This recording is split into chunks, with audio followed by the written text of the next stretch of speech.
Okay, Betties, I have a special treat for you today. This is a conversation that I had with my friend David Nagel on his podcast, the Successful Mind podcast. And in this episode, we really talked about everything about me, from the work that I do in terms of helping women to my own personal story and my own upbringing. And to be honest with you, I had a huge vulnerability hangover after this conversation. I looked up citizenship requirements to France and I thought, I am going to just cut my hair short. I'm going to dye it black. I'm going to wear round glasses and I am going to eat crepes with Nutella for the rest of my days, never speaking to anyone again, walking up and down the Champs-Élysées. That's the thinking that I had after this podcast because I didn't let anything, I let everybody in. Things that I had previously really hid or thought weren't important part of my story. I would never really talk about them. So this is really the first time that I've talked about it publicly. And I thought it would be a really great conversation for you to hear, not only if you are a woman, but also if you are a man, and some of the long lasting effects that trauma can have, and some of the ways that I found my way through, and some of the things that I found really helpful to help process my emotions, to help come out the other side. And by no means am I perfect, and by no means do I have anything figured out. But I feel like I have really done a lot of work on this. So without further ado, please enjoy my conversation with David Nagel interviewing me on his podcast. And I will have the links for his podcast in the show notes as well.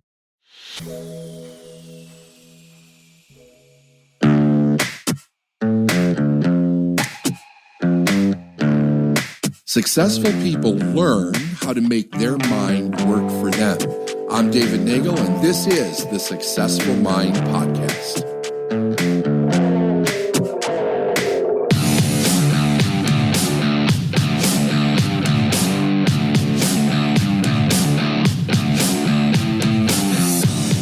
Hey, Stephanie, thanks for doing this. It's great to have you here. It's an honor to be here. Thanks, David. So what are you up to? What are you doing since the last time we talked? Well, we actually talked a couple of weeks ago where I was pouring my heart out to you over something, which we can talk about today. But what I am up to is I am currently writing a book on female physiology in terms of how to regulate metabolism and body composition. And it really stems from my 16 years in clinical practice and some of the observations that I've made in terms of the differences between male and female brains, male and female responses to interventions. Yeah. And it's like birthing a child. It's like it is, right? A book it's something. Yes. Is that a long time coming, the book? Have you been like thinking about it for a long time and then you just decided to do it, or how did that come about? Yeah, the book and the podcast, which I'll shamelessly plug on yours, both things are what I have wanted to be doing for a long time. Okay. But because I was not stuck, but stuck in clinical practice, I didn't have the bandwidth to address them. So the book has been kind of bouncing around in my head for a while now. Yeah. How close are you to being done? I just finished my second revision of my manuscript and I'm waiting for the editor to tear it apart. And then that's always a lot of fun. It's always a lot of fun. You just got to like go into it and say, okay, it doesn't matter. He's here to give you a good book. He's going to rip it apart. And that's his job. Yeah. So I'll probably have a couple more revisions. I know he's going to tell me, get out of your head and stop talking so sciencey and integrate more story into it. Because that's where whenever I hear somebody telling a story, I'm just like, okay, get to the science, get to the bit. Right. So that's how I write. And so I know that he's going to tell me, you got to trim back on all the fancy language and just use some of the experiences that you've either learned or have coached people through. Yeah. Do you currently have a publisher? I am self-publishing, self-publishing with Scribe. So it's Tucker Max's company in Austin. Gotcha. Yeah, that's pretty cool. Yeah, they're awesome. The team is phenomenal. I can't sing their praises enough. When we were talking a couple weeks ago, whenever it was, You were explaining something to me, the difference of men and women. We've had conversations about success and how men approach success and women approach success and the difficulties that women have. And I was wondering if we could kind of start there a little bit in the conversation, because I don't think that there's near enough information out there as far as what women struggle with with the idea of being successful, with the idea of being authentic, in who they really want to be, knowing themselves. How do they find out who the hell they are to begin with, and what they kind of have to deal with, going forward. Plus, you told me some interesting stuff about sex and women and men differences yes. that I thought was fascinating, which we can get to in a little bit. And if we could dive into that, that'd be kind of cool. Yeah, I would love to do that. So the big thing that I have noticed, and this is one of the benefits of being in clinic. So in some ways, I already said clinic, I felt stuck in it, but one of the lovely things about being in clinic for as long as I did, I was in clinical practice and private practice for about 16 years before I decided to close the clinic and move into more of an online space. But you get to see different types of patterns. And I first started noticing when I would devise care plans for people. So, we'll pull, maybe someone had a concussion or, neck pain or whatever you can think of why you might visit a chiropractor. There would be my approach with women and men would be very different. So with a guy, I could just say, listen, this is the problem. This is what you need to do to fix it. We're going to reevaluate you. We're going to do a reassessment to see your progress in the next month. And you need to do X, Y, and Z in between now and then. And they would just go and get after it. They would just go and do it. And then a month later, we would retest and we would say, okay, this is how far you've come. This is what you need to do next. Get after it. And they would get after it. Let me just interrupt you for a second. Did they teach you that in school, or is this something you learned in your career? This is my own personal That's what I kind of thought. Okay, that's why I was asking. That's what I was thinking. Yeah, so this is not, when we were in school, we were taught, all the biomechanics and the physics and the chemistry, and we weren't really taught bedside manner. Yeah. But that's just a skill that you pick up.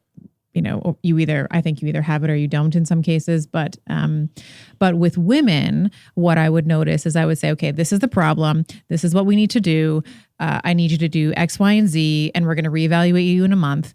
But she would not be able to reach those benchmarks without, and I say this in the most loving way, with more hand-holding. Okay. So she needed more encouragement along the way. So I would need to every week or, however often she was coming in, check in on her. How are you doing? What's your challenge this week? How can we move through it? And when I started diving into why that was, because it wasn't just one patient, it was, 10 patients, then it was 100 patients, then it was and you saw a pattern. Very much a distinct and clear pattern where we would see men much more independent, able to check off the to-do list, whereas my female patients needed a lot more love and nurturing and encouragement along the way. So when I started diving into the research, and this is the piece that, we can just dive into it now if you want. When we look at there's what we call gender dimorphisms, or just differences between the sexes in terms of our anatomy in our brain. So very specifically, when I'm talking about motivation and encouragement and nourishment, for the neurotransmitters that we're talking about are serotonin and dopamine. So serotonin is the happy hormone. It makes you feel connected. If you think of Thanksgiving, it's, celebration and it's family together and you feel connected and happy. And just to give you a bit of backstory before I get into how men and women are different, the serotonin, you can synthesize your own serotonin from food. There's a lot of serotonin synthesis in the gut. Okay. But in terms of social, you influence my serotonin. So if you say to me, Stephanie, you're doing such a great job on the podcast. I really love the information that you shared. That's going to increase my serotonin synthesis in my brain. Which makes you feel better. Which makes me feel better, exactly. And in turn, because my serotonin levels are elevating, now another neurotransmitter called dopamine is going to become activated. So dopamine is the neurotransmitter that we think of when we think about engaged and passionate and, checking off the to-do list. But the differences in men and women is that I have the capacity of half of yours, David. So to synthesize half the capacity of mine. Yes. So I synthesize half of the amount of serotonin per pound than you do, which means that I need twice as much encouragement in order to match the same level of serotonin levels that are being made in the brain. And that's the difference in terms of behavior. That's why my women, I would need to be like, you're doing a great job. You're almost there. We just need to get over this one hurdle, because she would get that positive reinforcement from me, or things like, I believe in you. We can do this together. We're a team. So that's going to drive her serotonin, which in turn is going to drive her dopamine, which is her motivation to get it done. Okay. So serotonin happy first. Yep. Dopamine motivation second. That's right. And then if you want to kind of, if you're a super nerd and you want to kind of see what happens after that, dopamine also now turns into adrenaline, which is the go, go, go, let's get this thing done. So when we look at men and women separately, we will see that men are much more autonomous. They will you can give them a to-do list. They'll kind of go into their little cave, get it done, and then come back to you for the next round. But women need to do it in community. They need to do it in coordination with someone who's providing that constant source of external stimulus for the serotonin. And this bleeds into relationships, of course. This is why we have a lot of dissonance in relationships, because men and women often don't understand that about themselves or their partner. Okay.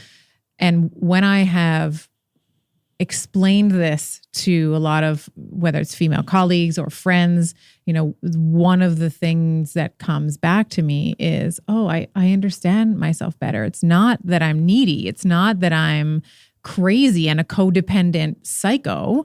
It's because of my neurobiology. I require my partner to tell me that whatever it is that she wants him to be telling her around. Maybe it's how she looks, or Right. how she is doing, or how he loves her, or how he appreciates her. And women need more of that than the men do. Men need respect. Men need to feel respected. Women need to feel loved. Okay, that's interesting. So I'm going to come back to the respect in a second. Yeah.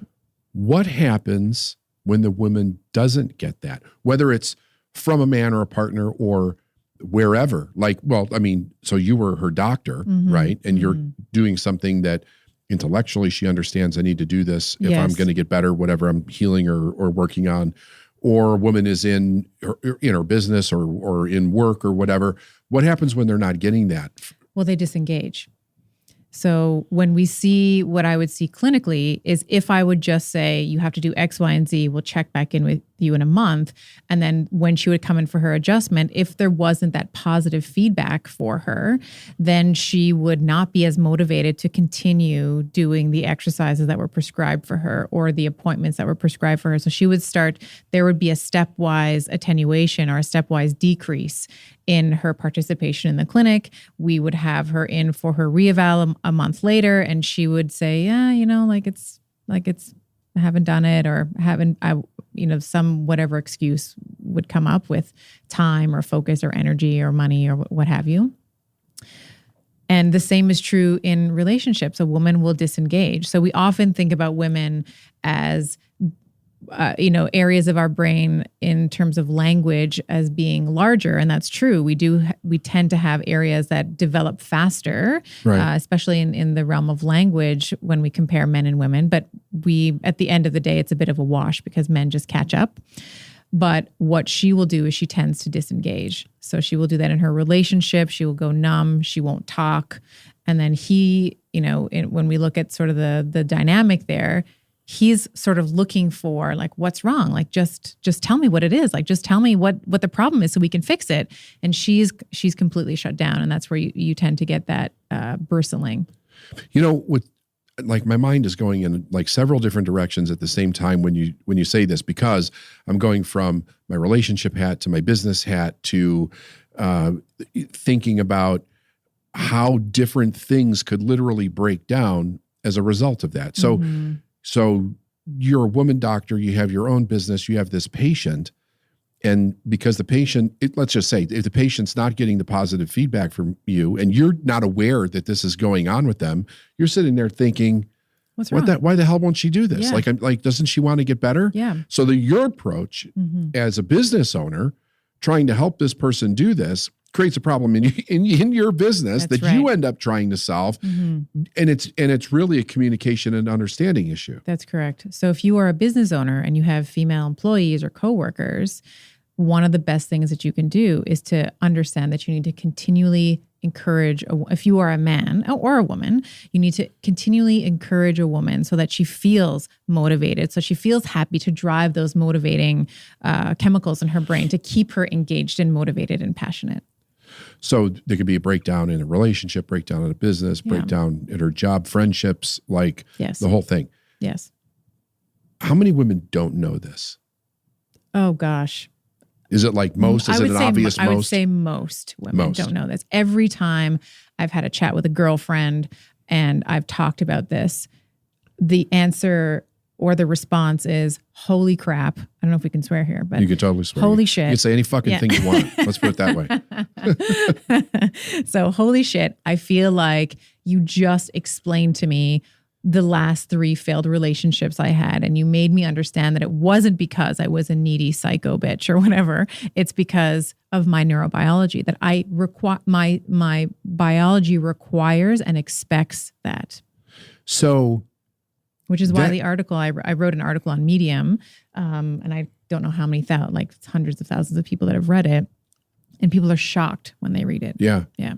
Well, it's fascinating. I mean, it's absolutely fascinating because if you think about, like, a couple of times now you've said the needy psycho bitch. Yes. Like, it makes you wonder if that's not where it came from. Right. The whole idea of not understanding a human being, a female human being, and what that person needs. Right.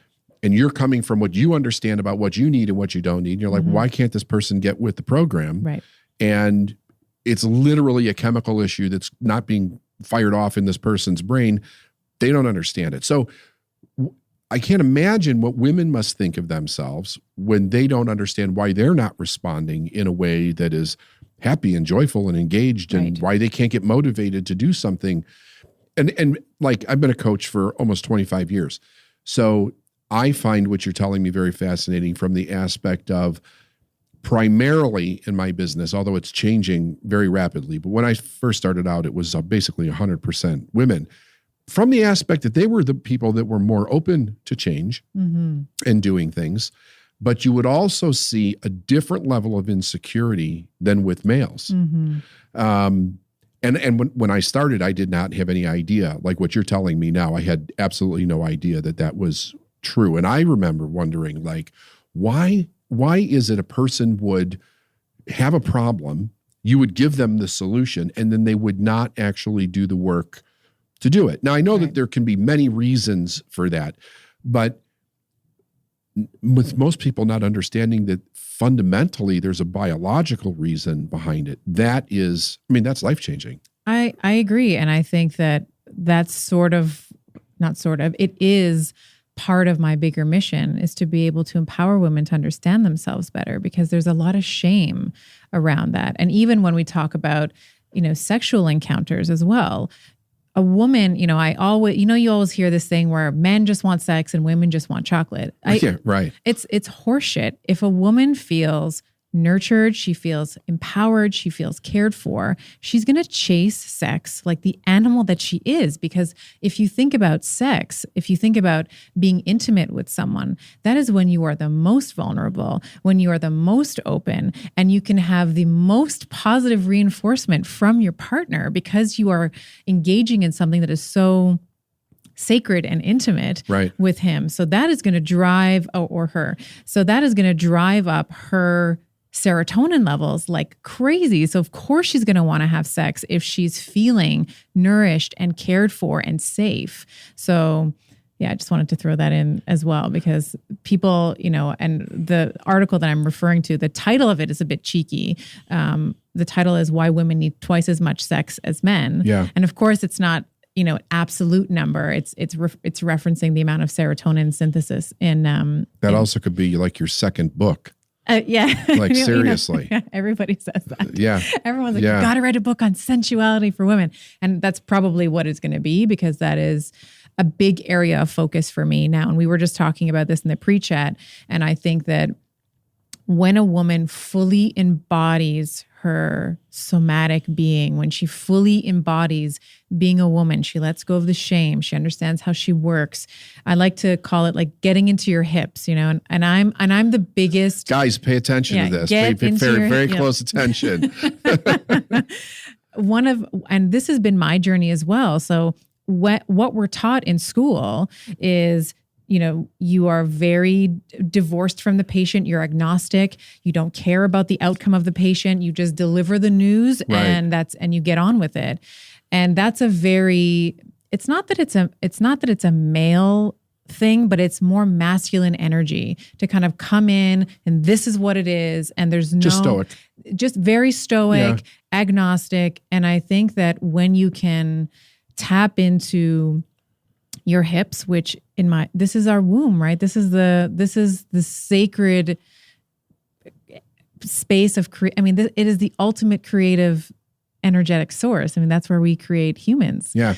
Even 10 years ago, like if you would, because I've heard this for a long time, because it's kind of the world that I'm in.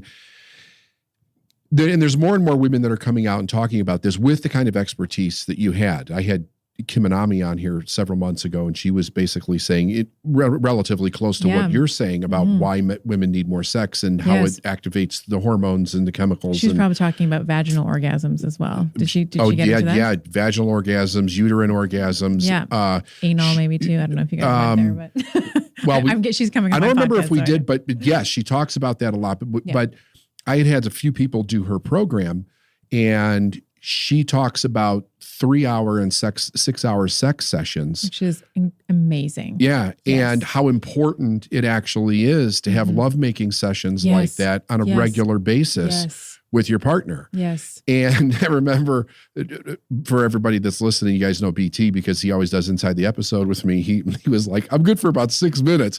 He said 6 hours. He's like, what the fuck are you talking about 6 hours? But a female orgasm is distinct and separate from a male. Yes, very. I'm aware of. Yeah, yeah. So she must have been talking about, and there's a difference between going over, like having an orgasm, then being like really sore anatomically, you can't go near the clitoris anymore, versus what she's probably referring to, which is these long lovemaking sessions where you can approach climax and then come back down, and then approach it and come back down. So it's this beautiful waves, waves. The other thing is the men can do that too. Oh, yes. But men are not taught 100%. That. It's like get in, get out. That's, go to bed, get a snack, go make a sandwich. Right? Yeah. That type of thing. Yeah. But let me circle back around. We can come back around to this. But you said something about men need respect. Explain that to me.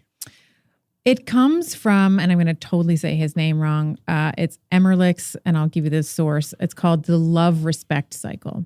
So this is when I was learning about the serotonin dopamine dance. Okay.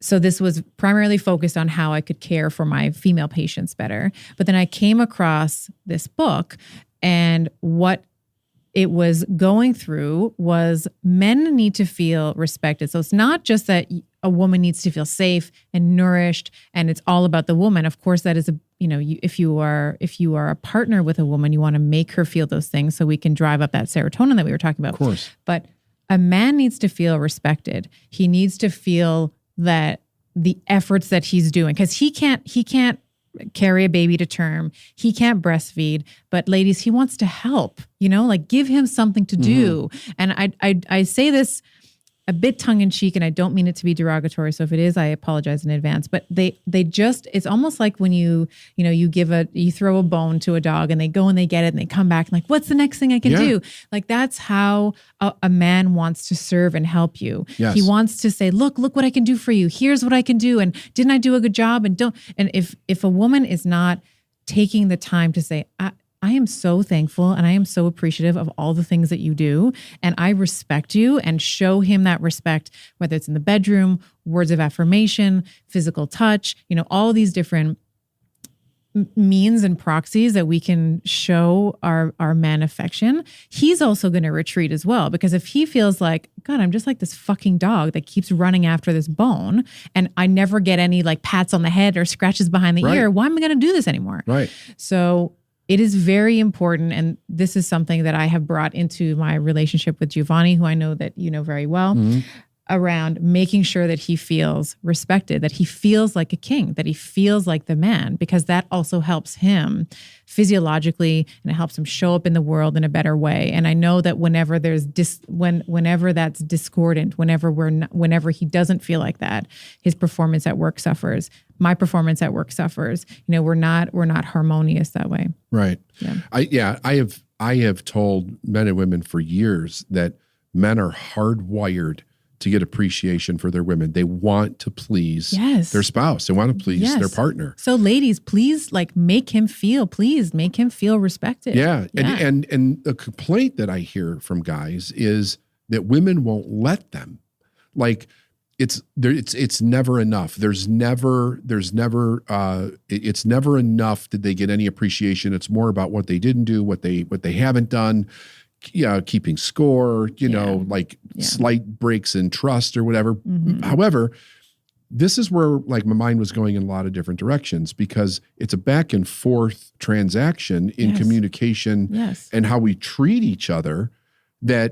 Because if you're feeling good, you want to make your partner feel good. And you're generous. The more, if you are feeling as a woman nourished and loved and safe, you're going to be very generous sexually with your words, with your affection. And then that's going to motivate him to be more generous with you. So it's just this beautiful positive, there's a, positive cycle that can exist. And there's also, we've talked about the negative one that can exist as well. Right. Yeah.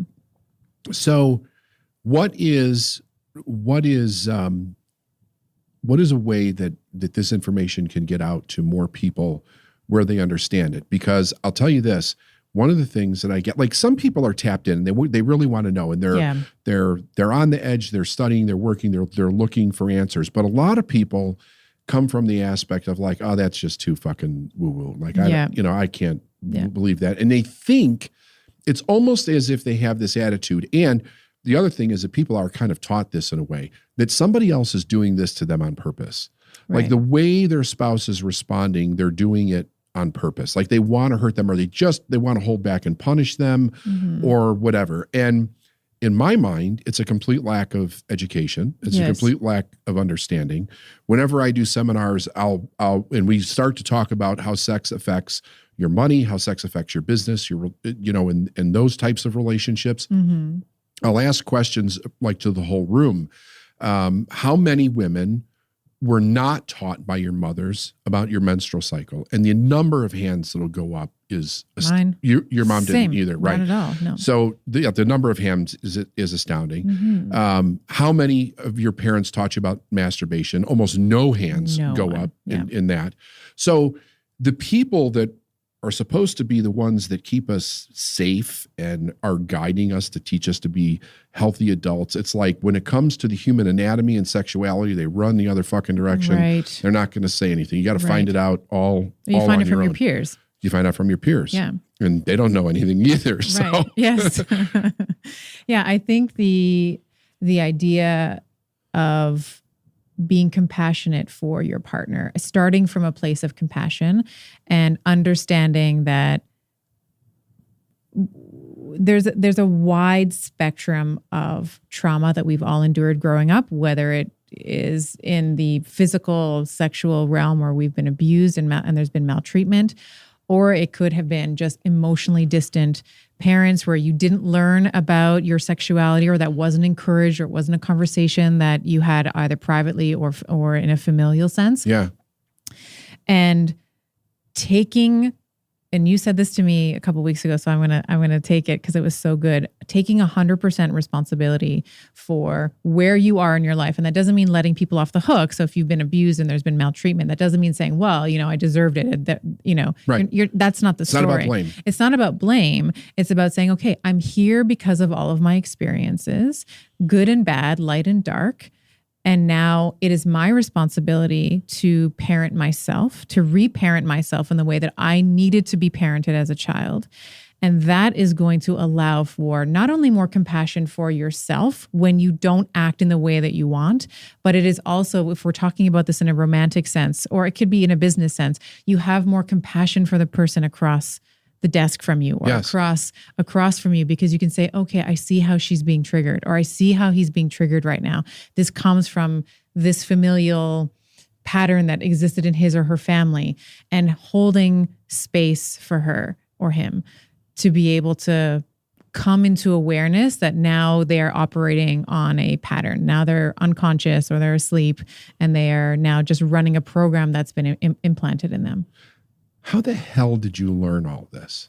This is one of the things that I find fascinating. Like, what was is it okay to talk about your journey? Yeah, what was your journey into becoming this aware? Because I know you didn't learn this from your parents. Well, you just said your parents didn't. Your mom didn't teach you much anything really about yourself. No. So what was your journey into that?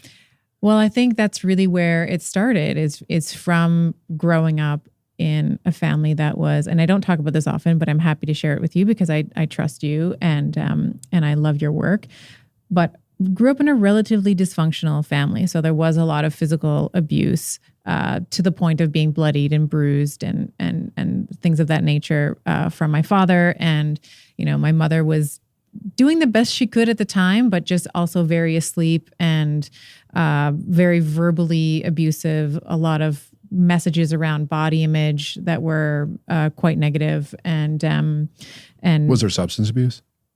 There was not substance abuse to my knowledge, okay. But my father, and again, when you sort of start to have compassion for yourself, you start to and forgive people who did bad things to you, you understand that they were doing the best with the tools that they had. So absolutely. My 100%. father also grew up in a very toxic environment, very distorted familial ties, lots of physical abuse. So that's generational. It's generational. And he thought, his belief was children should be seen and not heard. Yeah.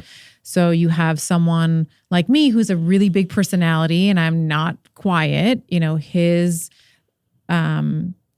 solution for that was to quiet me down physically. So that would be, whatever it was, pulling me by my hair upstairs and kicking me in my stomach or around, everywhere to the point where I couldn't move. So what I learned from that, or what I now believe I have learned from that, is I took in that I'm too much for people, that I must be a bad person because I'm making my parents do this to me. And my mother would say things like I destroyed her body because of, being pregnant, and she would obsessively work out and all these kinds of things. So I took on that shame and that guilt. So that was my story, for a long time. My parents split up in, I was about 16 years old when they split up. And then, I moved into, I basically divorced myself from my body. So okay.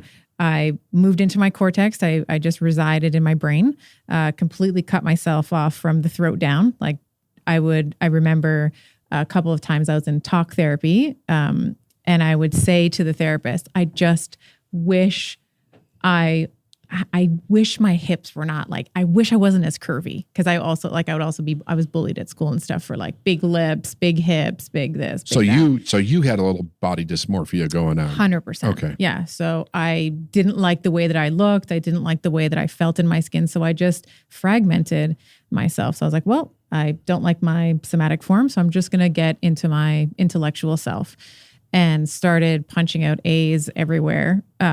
High school, got into chiropractic school. So I went through the Canadian Memorial Chiropractic College, yep. which is the only chiropractic college in Canada. It's also it is one of, aside from one in New Zealand and one in England, these are the top 3 schools on the planet. So there's thousands upon thousands of applicants. And I got in a year early, all these different things. So I was just driving my intellectual life was giving me positive feedback. So I was getting the A's, I was on the dean's list, I was getting scholarship, all these different things. Why can I interrupt? I want to hear the whole story. I Sure. think it's fascinating. I'm curious at this moment why you took the overachiever route and you didn't take the dysfunctional, drug abusing, sleeping with everybody, kind of, self-destructive route. I don't think anyone's ever asked me that before. I definitely have family members who grew up in a very similar situation to me take that route. I would imagine. Well, it's usually one of the two. Yeah. You don't see anybody go down the middle of the road in an environment like that, right? Yeah. So it's either self-destructive or overachiever, which can also be self-destructive. Yeah. But I'm just curious, like, any idea why? The only thing that I don't have a good answer for you in this moment, but I would say the only thing that's coming to me is that I could see that I could use that as a way to get out of the situation. That's what I kind of thought. So being able to use my intelligence to navigate through school so that I could get a higher education, so that I could make my own money and be supportive, so I didn't have to depend on anybody. Well, both, when you think about it, both are a way out. Right. One is a little more conscious than the other, but they're both we're escaping, right? So, right. Cool. Yeah. Okay, go ahead. Yeah, I mean, so Jess was head down studying like a maniac, and then at a point in chiropractic school, my body was trying to reconnect with me. So it was going through any professional school, whether it's medical school or nursing or chiropractic. It's a very intense program. Mm-hmm. I think they've changed the protocol since I've gone through it, but I remember at midterms, it was 2 weeks of midterms and there was an exam every single day. So I had biology on Monday, and then I had physiology on Tuesday and biochemistry on Thursday, and whatever it was for 2 weeks. So I would get through that on a whole whack of caffeine, not sleep for 2 weeks and then get sick for like a month after that. But at about third year, I was in a long distance relationship at the time. So my boyfriend was living in England. And so I felt, distance from him. I also felt like I didn't actually fit in the chiropractic school. I was going to, again, and I'm not knocking my profession. I love, and I'm so proud of my profession, but the particular, I didn't fit in and I never really fit in because my ethnicity is, I'm Canadian, born in Canada, but father is Portuguese, mother is Lebanese. Never learned either language because I was told I'm neither of those things. And then you go to a professional school like chiropractic school, and it's predominantly white, like super white. Like I'm not white to them. I'm either the hired help. I look like the hired help that they have, or Asians. Like they're, from just Asian. They're Asian. So I didn't really fit in anywhere. So I would do group projects alone. I didn't have, I had some friends, but they were very superficial. The not being either or though, that came from your family? Yes, I was told that specifically. Gotcha. So my father, I said, I want to learn Portuguese. Like I want to be able to talk to vovô, like my grandparents. And he's like, you're not really Portuguese. Like you're not 100% Portuguese. So we're not sending you to Saturday school or whatever. And then my mother, because of the climate, we grew up in Montreal. So there's, I love Montreal, by the way. I love Montreal. I do. Mon cœur. But because people assume that if you are Lebanese or you are Middle Eastern, that you are Muslim. She wanted to distance herself from that. So she's an Orthodox Christian, which is the minority now in Lebanon. It used to be the majority, but so she herself wanted to distance herself from that ethnicity, even though she spoke it with her grandmother and my great aunts and my grandmother. I remember they would sit around the table and I would sit and listen to them and stuff. But so I never learned either language. Of course, learned the food because I love food, but not the so I never really felt like, even in my own home, that I ever had a tribe or a place that I belonged. Yeah. And then, in chiropractic school, there was no one that really looked like me. Like, there was the blonde, blue-eyed people from Northern Ontario or BC or wherever they were coming from. So do you know at this time you're looking for an identity? Are you aware that you don't really have anything to identify with? Yeah, I would say that I've always felt like I never felt like I fit in. Like I remember, and this is going to be really silly, but I'll share it with you anyway. I remember when Sex and the City came out. Do you remember that series? Yeah, I sure do. I remember I binged watch, like I had all the, it wasn't on Netflix. So it was on, like I would buy all the CDs, like every time the season would come out, and I would just binge watch all of them. And I remember thinking, God, I just want friends like that. Like I just would love to have someone who I can go and shoot the shit with and meet on a semi-regular basis and actually just become or allow myself to be unhinged with them rather than always wearing this sympathetic mask. Like, how are you? I'm great. How are you? You know? Right. So, where were we? Oh, third year of chiropractic school.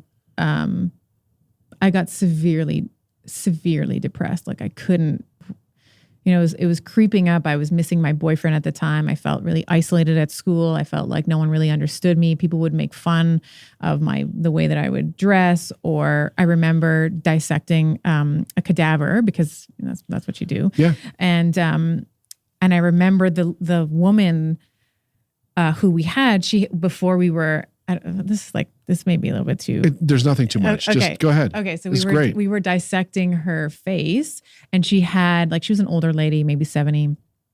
And she had some hair like on her upper lip. Yeah. And I remember the team that I was like, the dissecting team that I was on, they were like, oh, she must be Portuguese or Lebanese. Not Lebanese. She must be Portuguese or Italian. And I was like, you guys, what the fuck? So there was always these stupid little comments.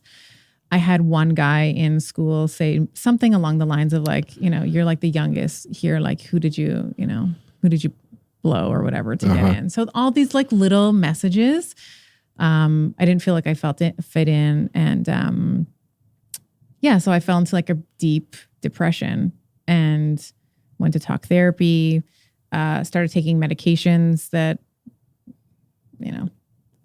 it didn't really make it. I just felt numb. Like it didn't really make a difference for me. And then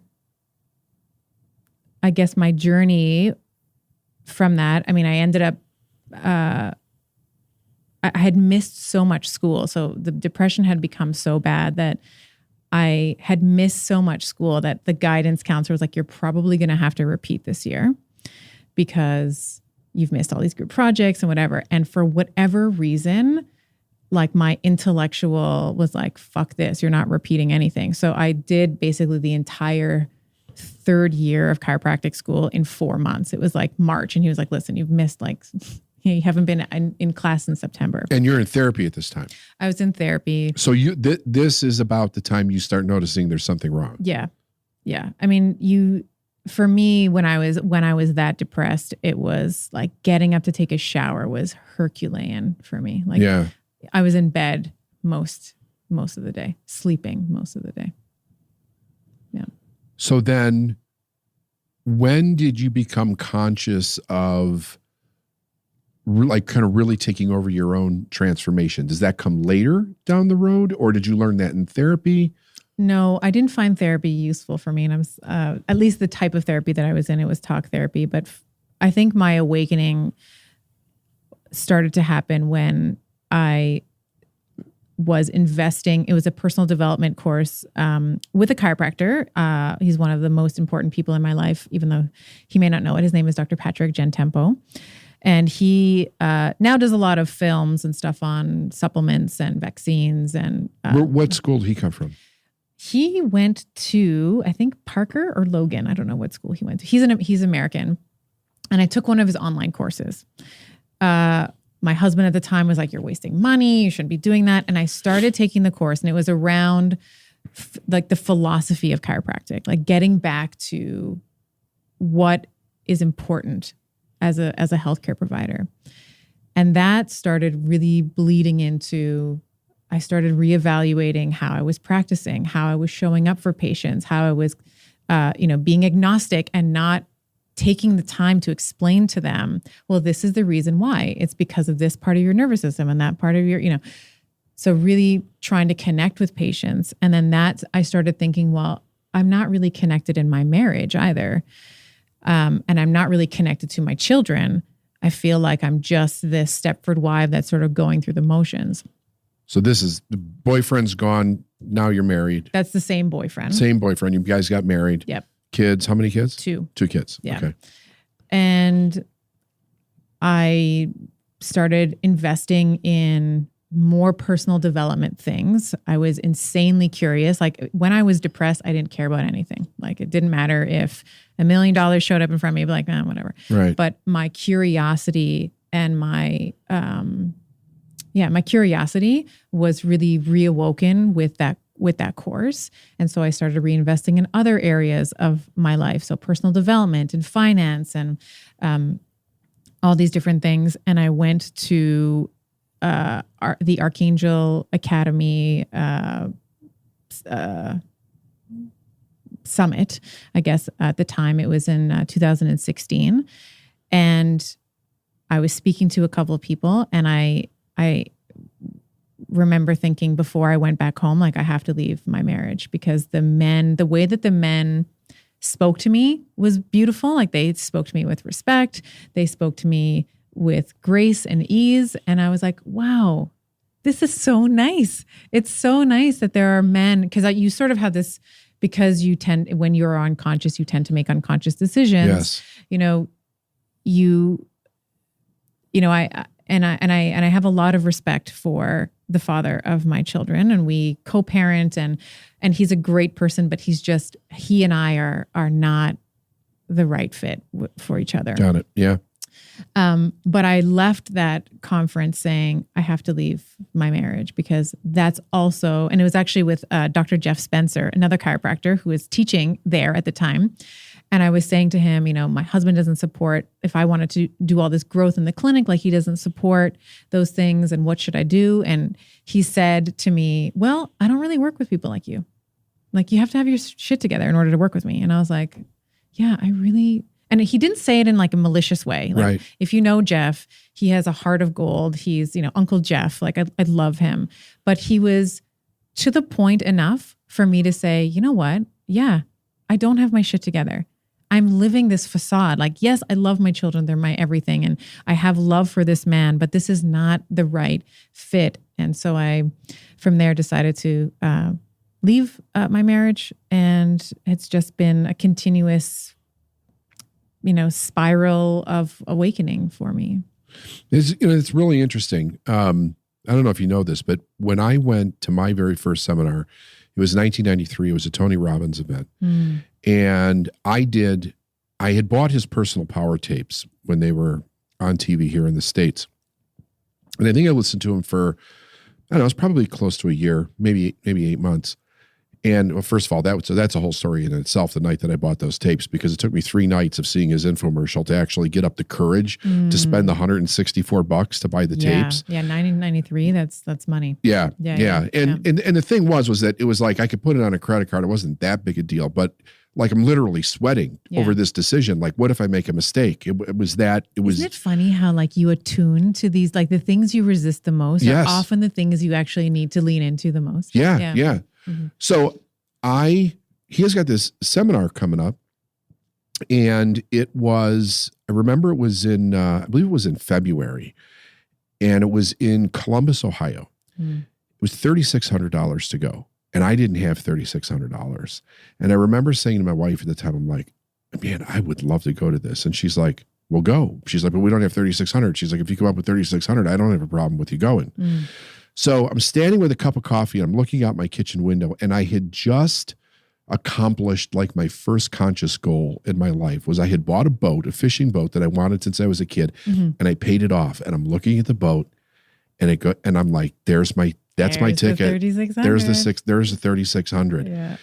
And I'm like, there's that voice in your head of like, you've wanted this boat since you were a kid. What the fuck's the matter with you? You can't sell that boat. Like, you're crazy. You just bought this thing. And I sold the boat and I went to the event. And the first day that I was in the event, Tony's all like, rah, rah, there's like tons of beautiful people there. I felt so out of place. Like I'm in the wrong place, but I had the same experience you did. Everybody was positive. And I was like, I have never seen this many positive people in the same place at one time. And I was literally went up to my hotel room and just cried. Oh my God. Because I did the same thing. I didn't know. I had no idea. Like, I didn't know. I was at the place in my life where I thought, am I crazy? Like, am I the only one that feels this way on the inside? Because everybody that I knew and grew up with basically was complaining about how terrible their life was. Right. And I couldn't find anybody that matched how I felt. So I would never even I would never even tell anybody. I was actually, my self-esteem was so low at the time, I would just go along with what everybody else was thinking. So I didn't have the courage to say, I think that's bullshit. I don't, you're being negative. I didn't have, like, I couldn't speak up. It's also when that's your normal, like we also want to be careful. What's common becomes normal. Yes. Right. So very if that's much common to you, you're like, oh, this must be what everyone does. Yeah, exactly. And, which was interesting because I just did I don't know if you saw the movie Harriet, about Harriet Tubman and she was the woman that like freed the most slaves, and she ran she was part of the Underground Railroad and everything. It's a fantastic movie. If you guys get a chance to see it, it's unbelievable. And I did a whole podcast on that movie. And I was talking about racism on the movie. And I said, I was raised in a very racist environment in Chicago when I was a kid, but it was also, so this is in the early 70s. And it's at the same time that like Sesame Street's coming out, the Electric Company, all the PBS stuff, which was talking about very radical things on television that were never really talked about. And I was getting a double message at the same time. So like over here, I'm hearing about all this racist stuff. And over here, they have black and white and Asian, and everybody's mixing and they're talking about, we're just people and all this stuff. Yeah. I never bought into the racism thing, but my whole life as a kid, all the way through high school, I was around people that were racist. And the thing was that in private conversations, like if it was one-on-one and you're outside of the group, you'd find out the person really didn't think anything was wrong with somebody who was different. They just said it because everybody else said it. Yes. And I was wondering, like, why the hell do people go along with this? Because we're not born nobody's born racist. That's ridiculous. That's ridiculous. It's learned. But the power to go along with the crowd is so much stronger when you don't have your own self-esteem or self-worth. You're not grounded in your own world, that you just go along with these horrific ideas. And because your fear of rejection trumps what's right. Absolutely. Yeah. So you had to break out of that. You go to Archangel, you meet these people, I went to my hotel room and cried. You did? Yeah. So they had this after party thing at the end. I just was like, I'm not going. I went upstairs and I cried for my life, like for where I was. Yeah. And then later that year, I think it was, I can't remember if Archangel, I think it was in January. And then we officially separated, I think at the end of February. Yep. How did that go? Not well. Not well. Not well. Yeah, not well. It was it was tough because my children's father and we've been together for so long. We were together since I think I was 19 or 20. So all the way through chiropractic school, like he saw the depression, he saw, we had children together. So we had been tethered to each other for so long. So, and then he also had his own stories about what it meant to be divorced and the shame that carries for him. And we both worried about the effect that it would have on our young children. At the time, they were 5 and 3. So we were trying to navigate that. And so it was. Is there trauma in his past also? I would say that there is, yes. Yeah. And I won't speak for him. No, you don't. Yeah, I get that. You want to respect his privacy. 100%. But from my understanding and just from my understanding of, what I've seen and stuff, I would say yes. Well, a lot of people come together in that trauma bond. Yes. It's the commonality that they have. So that's the only reason why I was asking. Yeah. So it was, and when you've essentially grown up with someone, it's not just a breakup. It's like a complete unraveling of your life. So Right. it was, there was nights when I would just wake up shaking. Just the cortisol that was coursing through my body was so profound, and I wasn't sleeping, and I developed this like crazy eczema on my face, and just all the stress thing, all the extreme stress responses.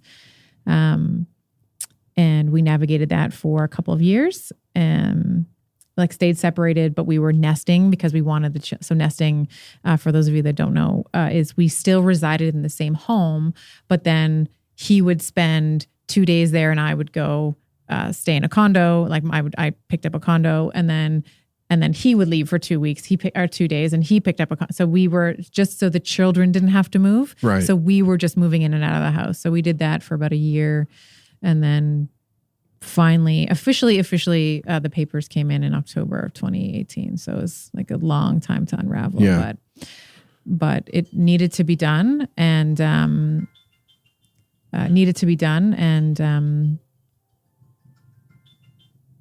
When you were going through that, at the same time, you're practicing. Yes. Right? Yes.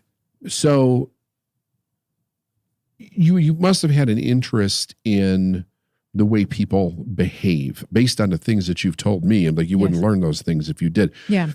Did that come out of your own life, or was there something that other than what you've told me so far that caused you to start studying and go down that road? I just wanted to, I think if there's one thing that I can say that I still want, and I'm not there yet, and I don't know if I'll ever be, is I just wanted to get to know myself a little better. I just wanted to understand who I was and what are the patterns that I had accrued and developed and taken on and had become my armor that weren't actually mine, that weren't actually my crosses to bear. So I started unraveling and started thinking about my father, and I started thinking about his upbringing and what the things that he had told me. And I started thinking about my mother, and I started thinking about my marriage and all the experiences where I never really felt like I fit in. And what that means. And for me right now, what that means for me is, and maybe this is, your gift is right beside your wound. I've heard people say that, but for me, I want to create a safe space for women to unravel and take the mask off and get to know and to sink into their hips, like to get to know who they are. And we want to always celebrate intelligence. I'm not saying that we shouldn't, but there's something to be said about intuition.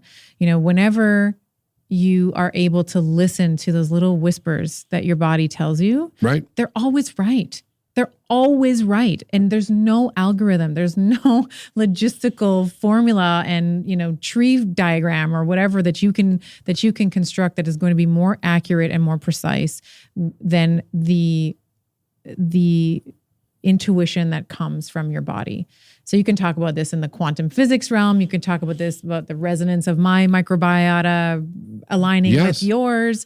We can talk about it in all different manners. But at the end of the day, when you divorce yourself from that feminine energy, when you divorce yourself from intuition, from source, from creation, you suffer.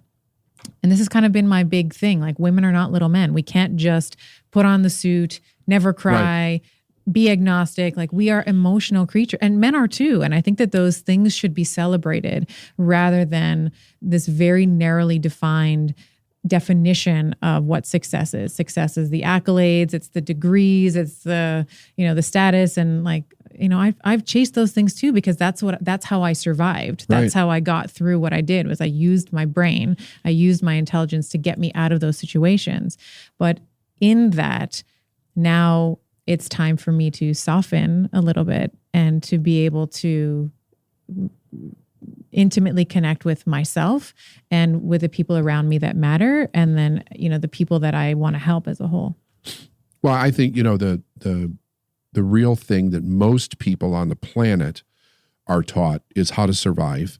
Yeah. And that's kind of a generational knowledge based on how our parents and grandparents and great-grandparents, both up lineages, husband and wife and their lineage, what they believed and how to survive. And what you're talking about is how to thrive, how to be a human being. And, it's very interesting. And embody both sides, like all of absolutely. You. Yes. There's no other form of life on the planet that's confused about what it is or what it's supposed to do. But human beings with our extreme intellect, we can't seem to get the fuck out of our own way. Yeah. And survival is even difficult and stressful and worrisome for people. You don't see a squirrel worry. Like squirrel's not there like, where the fuck am I going to get my nuts? Jesus Christ. Like I need to go to squirrel therapy and I need a massage today. And, Is it Self-Care Friday yet? Yes. I need squirrel Xanax. Squirrel massage. Right? Yeah. We don't see it. We unless human beings get involved, because human beings can bring trauma on animals and really fuck animals up. Oh, yes. But what I think is fascinating is that take a rabbit, right? A rabbit's out there doing its little rabbit thing, munching on the clover or whatever. A fox sees it, chases it. The rabbit runs across the field, manages to get away. It doesn't sit in its hutch for 2 weeks and be like, I got a phobia. Right. I can't go back out and be a rabbit. Yeah, right? Shakes it off. Yeah. Human beings give meaning to things that don't mean what human beings give meaning to. So animals don't do that. Yes, we like to answer the question why all the time. And sometimes there's no answer to that. Why did the Twin Towers come down? We don't, we have an explanation, but why would somebody do that? We always want to ask why. Whenever there's tragedy, whenever there's a fox that's chasing you, we always want to define why. And sometimes it's just, there's no answer. Well, I don't know that part I would agree with. I think that there is, but there's a difference between making up an answer so that I can feel secure again and actually understanding the truth behind something. Because most of what we learn in life has no basis in any truth whatsoever. It has a basis in the very unique and complex societies that we've set up globally in order to survive, to live, right? And how they're constructed and what are the values and the morals that are created within those communities that allow us to survive. But that does not mean that it's the truth. It means that it's a slice of reality that we've learned to create for ourselves. But you have to bring in both spectrums on like all the information about something. I often tell people, God didn't create anything in a half, right? So when we experience something, we're experiencing a piece of reality, and our perception is designed to focus on the piece that resonates with us most, the part that we're taught. But we're not seeing the whole picture. Right. So we can't make a complete or accurate evaluation in our power to choose without knowing that. We're forced into just a little bit of information that the authority figures around us gave us when we were growing up, which usually causes us to stay in the same problem for the rest of our life and never really change it very much. Well, let me restate what I said then, because I agree with what you're saying in that we ascribe meaning to things based on the schemas that we've been given. Yeah. So the frameworks from our mothers, fathers, teachers, preachers, the community, what have you. And sometimes the meaning that we ascribe is incorrect. We want to ascribe a meaning based on the schema that we know. Yes. And that is not necessarily the right answer. Right. Sometimes that is the complete wrong answer, or what I think you're referring to is that law of polarity where we have, there's and maybe this is, I'm confusing my laws here, but there's always an opposite and equal reaction, right? When we think about the law of thermodynamics. Yeah, absolutely. The people have a very difficult time understanding that there could be anything good, equally as good, mind you, about something that they perceive as wholly bad or evil. First of all, I don't believe that there is an evil force in and of itself in the world. By the law of physics, it doesn't make sense. We would cease to exist. Life would infarcate on itself if that was actually true. Yeah. That can't be true. The only thing that we know that is true is that everything tends to move toward more life. And death doesn't exist in the way that we actually think it, because it just regenerates itself. It's, Well, that's another law of thermodynamics. Energy cannot be destroyed. It just is. It will change into other versions of it. Right. Yeah. Perpetual law of transmutation of energy. Yeah. Yeah. So where are you going with all this? Now that you've been on this journey and you're doing magnificent things, what's the future look like? My utopian future would be that I am able to continue. I've started a podcast, so I'm just absolutely loving the downloads that I'm getting. And it's amazing, by the way. I was on it. Thank you for having me on it. Yes, you were. And that was a really well-received episode. We had a lot of great feedback from your episode. But Thank you. Continuing to connect with people, I have often shut down and disassociated myself from humans for fear of being hurt, but it's just no longer that time to do that anymore. So really just leaning in and continuing to connect with people. And my overarching mission, like I've said, is to be a thought leader for female health and wellness. I love to, right now, my big focus is metabolism and body composition. Like I love to geek out there. Yeah. But I think that there's a proxy or a way to marry that with sensuality as well. So we were saying, I don't know if we said it on the podcast or pre-chat, but like maybe that's the next book. But giving people permission to be themselves and to accept all of themselves, all of, their light, their dark, and to give them the tools and the frameworks to be able to take the flashlight into some of the darker corners of their psyche. What gives you the most joy in life? Where do you feel most fulfilled? Where do I feel most fulfilled? I have to just choose one thing. No, you can.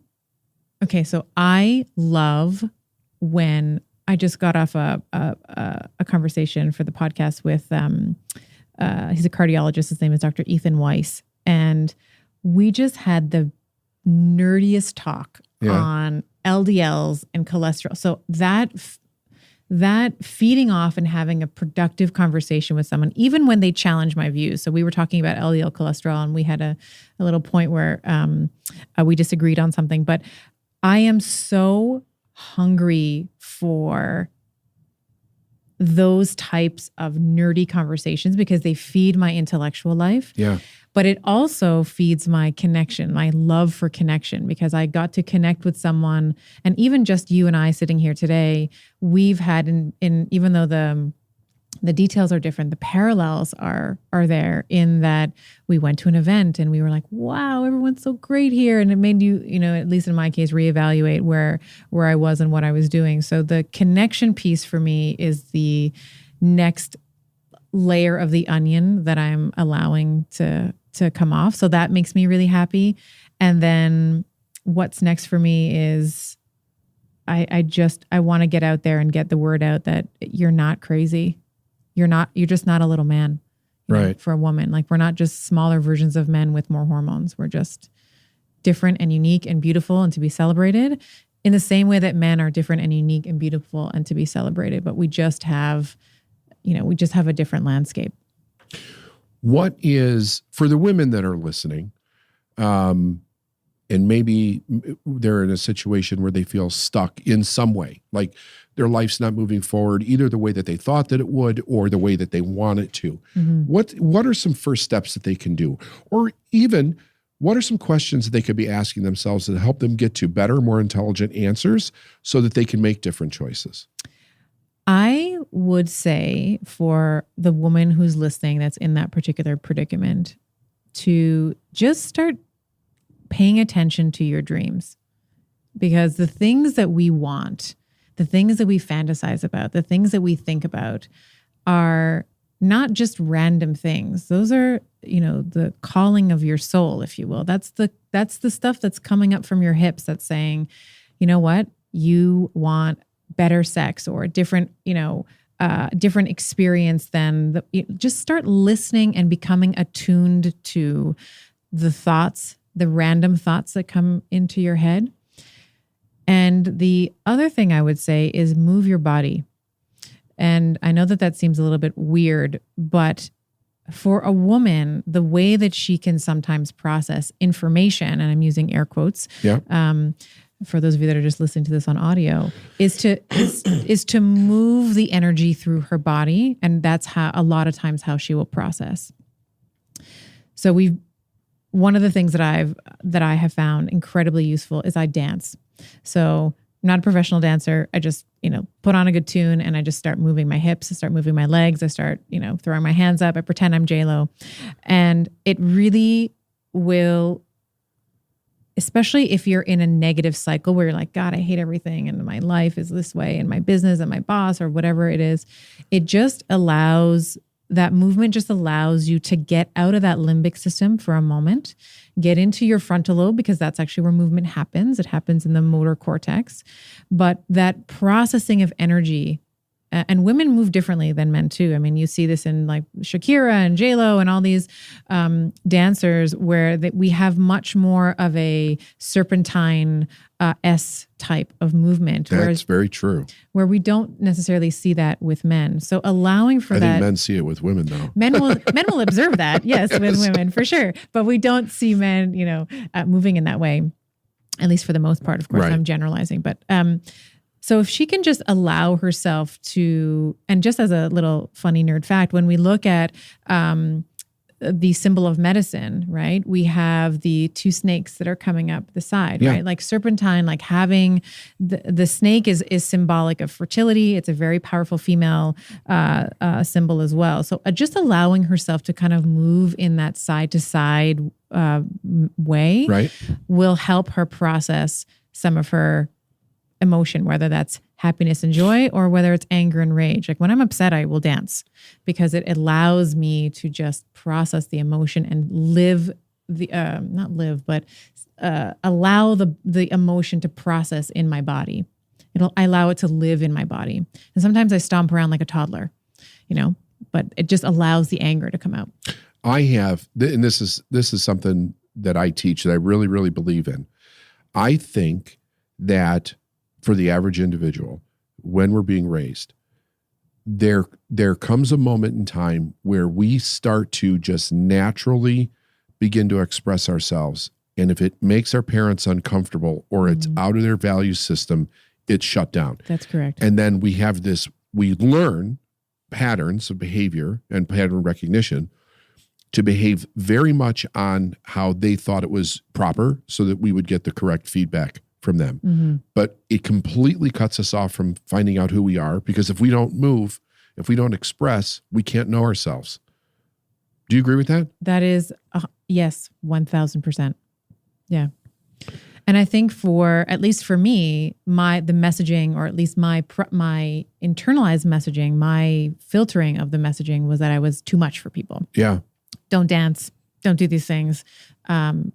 So for me, it just allows me to get into my body, and then my very overactive inner critic just shuts up for a minute, and it allows me to process things. So if you are listening and you are not happy with any aspect of your life or multiple aspects, it would be to start moving. It would be to start noticing some of the dreams and the desires that you have. If you can keep a journal where you can just free flow, that's also been very useful for me. Both meditation and free flow journaling. Yep. So I will get up a couple of minutes earlier, or actually when I find I do my best journaling and my best meditation is immediately after exercise. So sometimes I can't do it because my kids wake up overnight and I need a couple extra minutes in the morning to sleep to catch up on that. But if I can get a workout in and I can just spend 15 minutes after that workout to journal and or meditate, your body is so open to be able to download those things. Do you find that the exercise helps quiet your mind too? Yes. Yeah. Oh yeah. It is in many ways a way for me to self-medicate without medication. Yeah. Sure. Yeah. Moves my body. I feel good. I feel strong, which is one of my core values. I have sort of 5 words that I like to live by. Strong is one of them. Makes me feel strong. Makes me feel like a woman. Yeah. How do you deal with now, in present day today, how do you deal with when the issue of feeling too big comes up for you? How do you deal with that? Because I'll tell you something, well, at least for me anyway, I hear a lot of women say that they had that, and it was always about being smaller, playing smaller, Mm-hmm. don't outshine the guy, don't outshine dad, Yeah. Wherever it came from. But Yeah. I was wondering how you deal with that today. Well, to the best of my ability, and by no means am I perfect, but I try to just do what I was going to do anyway. So I'll give you a bit of an example, and this may be not the best example, but it's the one that's coming up. I was interviewing this cardiologist the other day, and as he was talking about a process, it reminded me of a similar mechanism in the body. So he was talking about this when we have plaquing in the arteries, and then sometimes that plaquing can calcify. And I said, "Oh, do you know why it calcifies?" And he said, "No." And I said, "It's really interesting because and then I described this other process in the body where the muscle essentially can turn into bone through injury and through infarct." Really? Yeah, it's called myositis ossificans. And I was like, what's really interesting is that it's mainly guys, like all patients that I've ever had in the clinic were guys, and they all had a history of CVD, like there was a cardiovascular disease or bleeding disorder in the family. And before I shared that story, because I had to take the time to describe, well, myositis ossificans is this, and it's the incorrect differentiation of stem cells from the fibroblast to the osteoblast, my brain was like, shut it down. Don't say that. Don't make him look bad, because if he doesn't know what myositis ossificans is, then you're going to make him look stupid, and then he's going to get upset at you. And like this whole thing was happening in my head. But I just was like, no, fuck it. This reminds me of MO. This reminds me of this process. So I want to share it with him and, potentially have a bit of a mind meld with him where we can kind of talk about it and why those things are similar. And I don't know if he was familiar with it, but he said, wow, that is so interesting. I never considered that before. So I came out of it, like going into it, I was like, oh no. It was almost like my hips took over. Like my hips were like, you were going to fucking talk about myositis ossificans and you're going to fucking tell him about it. I don't think I could even fucking say that word.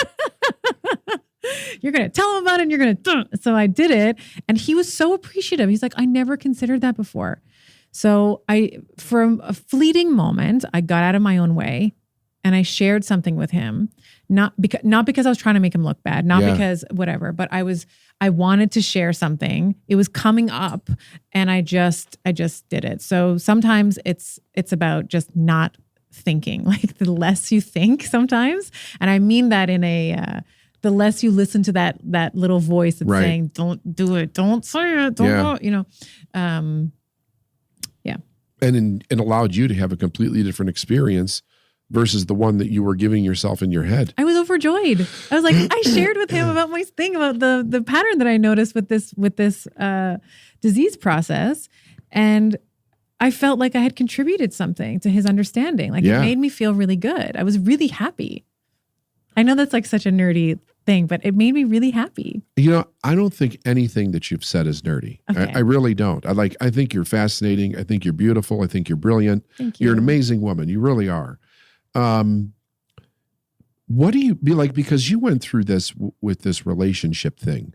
What do you, because I know that there's a lot of women listening to this and they're going, and they're probably not even hearing anything that we're talking about now. They're stuck on, fuck, I know I need to leave the relationship. Right. What do they do? Oh, that is, it is a hard question to answer, and it is going to be different for every single woman. But if you know, so this was my process. I can't speak for everybody. I can just share with you what worked for me. Okay. So it's a bit convoluted, but I'll just say that I was never in my relationship the primary breadwinner. It was always my husband, my ex-husband. So what I did was I started, and this was a process that had been happening in the background. I had mentioned Dr. Jen Tempo, and he was helping me revitalize my love for the practice. But I made sure that I was financially independent because that's also the one thing. And maybe this is a separate podcast, but and I'm not saying that this is my ex-husband, but for some men, that is how they hold you under their thumb. It is the financial control. You can't survive on your own. Now, if we have children, then how are you going to support, these kids? Right. So for me, it was really important and then also I don't think I mentioned this, but my clinic burned down the same month that You did not mention that. Yeah, it burned down the same month that I left him.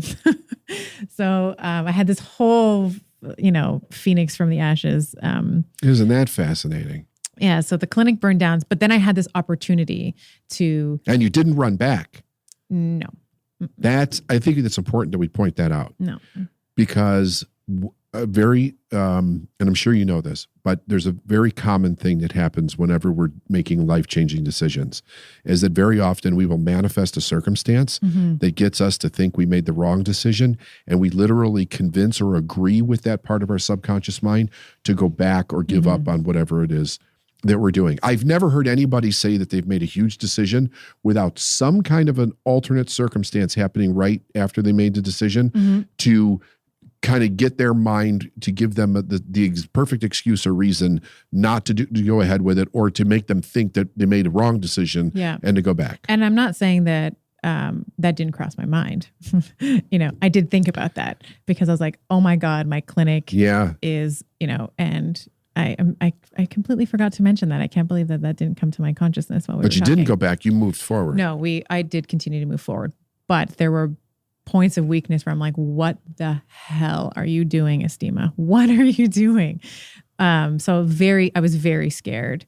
So for the woman that's listening, I would say, like, make sure you can support yourself. Make sure that you have a hedge, right? So that you have like a financial way to support yourself. And then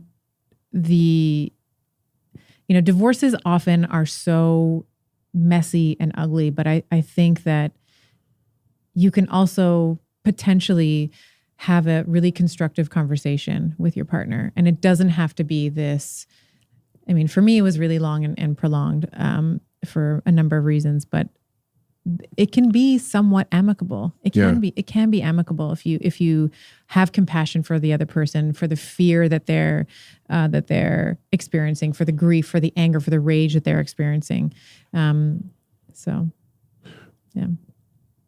What would you say to a woman right now who's thinking that by leaving the marriage that they're doing something, like in a negative way, like doing something bad, like to their kids? To the kids. Yeah, that's a good point too. But I often hear, like, I feel like I'm doing something bad. I'm taking away his choice. I feel very guilty about leaving him. Yes. What would you say to that? I would say that his happiness is not your responsibility. It's his happiness is his responsibility. Yeah. And your happiness is your responsibility. And we all know older couples that hate each other, that they stayed together because they thought it was the right thing to do for the kids, or it just wasn't culturally sanctioned to be able to leave a marriage once you're in it. And maybe I take a bit of a broader view here, but one of the reasons, I thought a lot about my children as well, and like the effect that the divorce might have on them and potentially have on them. But at the end of my life, I didn't want to say, you know what? I completely didn't listen to myself. And the trajectory of the marriage was there were already issues in it that we weren't able to kind of figure out with each other. Right. And those things only, if you're not the right fit, if you've tried the therapy, which we did, we tried therapy, we tried all these things. If it's not the right fit, throwing more time and energy at it is not going to fix it. It's just like when you have, I forget the saying, but it's something like, you can't keep throwing money at I don't remember the saying, but it's like at an unsolvable problem. It's the same thing, like money, focus, time, energy. These are all very similar. Yeah. You can't continue to throw time or energy or focus at something that isn't working. And it's okay as a woman to change your mind, or even to just simply say, this isn't working for me, because you matter. Yeah. As much as you might feel guilt for his heartache, and there will be heartache. There will be sadness and there will be those things, but you can't assume those as your own. You have to do what's right for you. And I know that sounds trite, but it's simple words, but it's very true. You have to do what's right for yourself. Otherwise, who is going to do what's right by you? I totally agree. And I think one of the things that you said that I think is very profound, and again, it's simple, but it's very profound, because I don't think most people really think about this. You said, I didn't want to get to the end of my life and not listen to that voice inside. Yeah, she was talking. Yeah. Like my hips were talking to me, my hips are this like second alter ego now. But yeah, no, my body was talking to me. And sometimes, we talk about this in the context of disease where have, lackluster energy or poor sleep. And then those things morph into bigger problems Right. if you don't listen to your body. And it's the same in relationships. Your body is going to tell you, you are like, for the woman that's listening, she already knows if she should be in the relationship or not. If I put a gun to her head and said, you have to tell me if this is the right, Yes. you already know. Yeah, I agree with you. You know what the answer is. It's just a matter of having the courage to follow through on it. And courage doesn't have to be this valiant gladiator. Like I was scared shitless. I was scared. It was like, I can't remember who said it. It was something like fear is wetting your pants. Courage is doing the thing you wanted to do with the wet pants. It's Yes, something it's something like that, right? Courage is not this, you're in the gladiator armor with the sword and the thing. Like sometimes it's like you're crawling on your knees, because you've been beaten up so badly. Well, there's no reason for courage if you're not going against something you're afraid of. That's you're not right. trying to move through something. That's our resource to break through something that we're afraid of. And we don't get it until we start moving through the thing that we're afraid of. And if we look at and because I'm a word nerd, cœur en français and French is heart, right? It's following the heart. It's to be of the heart, not of the cortex, not of the brain. So, she knows. She knows. That's really great. I think so many people, it's almost cliche now to go to your grave with the music still in you, but it's true. So many people do. And it's interesting because that was the experience that I had also for, not just for my marriage, but for my business. Like I could actually accept the idea that I wasn't good enough to do it. But I couldn't accept not trying. I couldn't accept getting like to the end of my life, sitting there at 90, in a rocking chair or whatever, and looking back going, I have no idea if I would have made it or not. I had no idea if I'd have been successful and actually done something to contribute to the world because I didn't try. Yeah. And that was more painful to me than the whole situation or the idea of failing, or even, because another thing that was painful was the thought in my mind of other people seeing me fail, the people that told me that I couldn't do it, that it would never work. Like there was no way that was going to happen. I was not going to give them that juice, Mm-hmm. but it was a painful thing to think about people coming back saying, see, David, I told you, you should never done that. Now you screwed everything up. You fucked up your life. Mm-hmm. And I think that there's something subconsciously terrifying around going for what you really want and thinking or having your subconscious or your inner critic or whatever proxy you want to use, planting the seed. But what if you fail actually doing what you love? Like, isn't it safer to work at the government job, complaining about the government job and not ever going after it? But if you actually just want to start a business or you want to be a mindset coach or you want to do something and then you fall flat on your face, like, what does that say about you? Like, that can be, I think, much more terrifying for people. Very. But again, it's not something that you see in nature. Like nature is not afraid to be great. It's not afraid to be, it'll grow into the biggest oak tree, the biggest moose or the biggest shark or whale or whatever. We only see these conditions in the human species. And I think we have our physical DNA, we have a spiritual DNA, and we're never taught to follow the spiritual DNA, which I think speaks to us through desire. You say it speaks to you through your hips. I think it's kind of the same thing. Yeah. And if we can learn to listen to it and we follow it, the damnedest thing about it is that I don't think, because I had this conflict when I was a kid because I was raised Catholic. So you hear, we come from a loving God, but then I would see everybody was so miserable. So I kind of thought anyone either who's not Catholic is going, Oh, well, there's that too. You're screwed if you're not Catholic. So all you non-Catholics, you're fucked. Just forget it. But the idea was, I thought either we come from a very sadistic God, right? Because who would create all these loving children to suffer and all that crap, or there's something that human beings don't understand. And then I remember learning. I was reading Raymond Hollywell's book, Working with the Law, and in the book he was basically describing the law of polarity, and he was saying that you can't have a need or a desire for something without that thing existing at the same time in the same place in the universe. And I was like, yes, I get that. That is 100% true. So when you think about your purpose, you would never seriously desire anything you're not capable of becoming.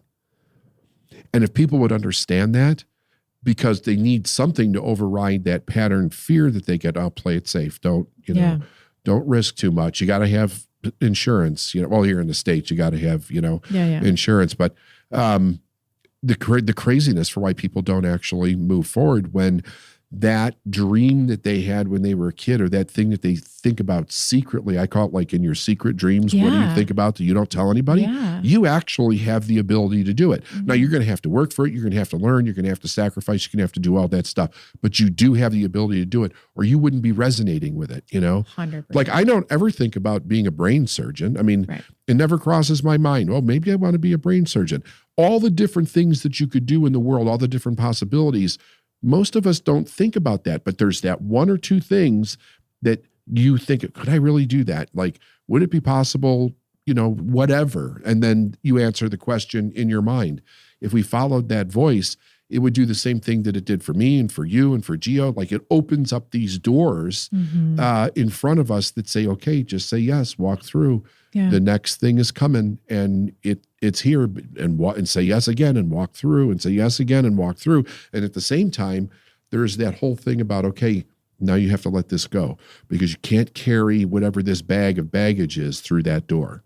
So you have to let that go before you can walk through that door. But if you're willing to let it go and say yes and walk through that door, then you can have the world. You can, have your dreams. Yeah. You can have your dreams. Yeah.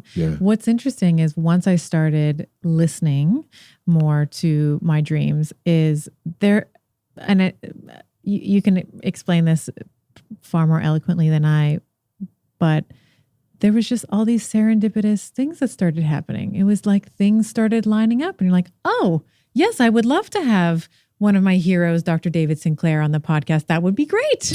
Like I cried when I was so happy.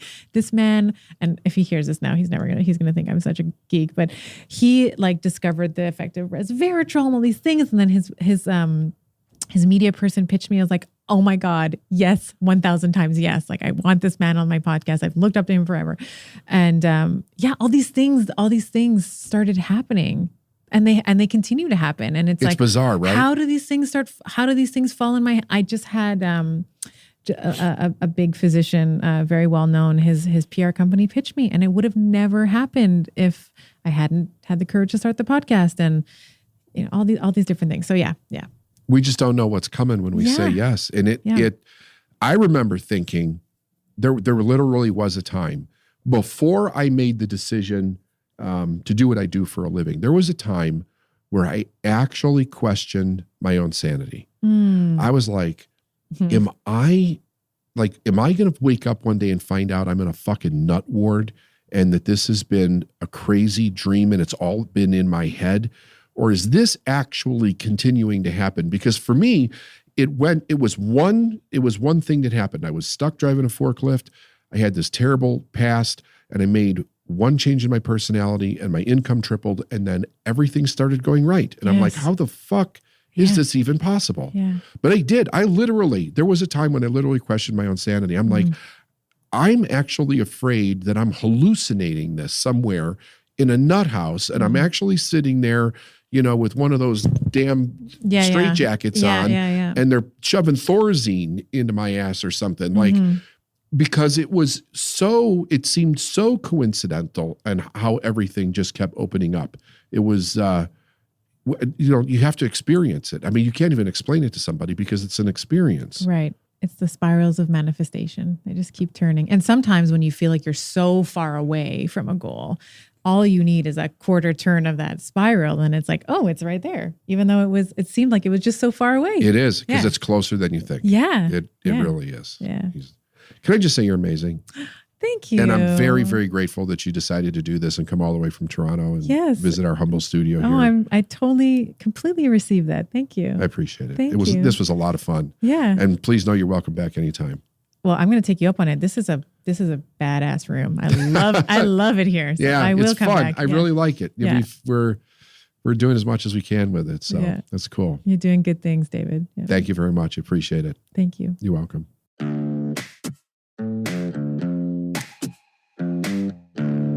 Thanks for listening to the Successful Mind podcast. And if you like what you heard and you want to know more, go to davidnagel.com/free stuff.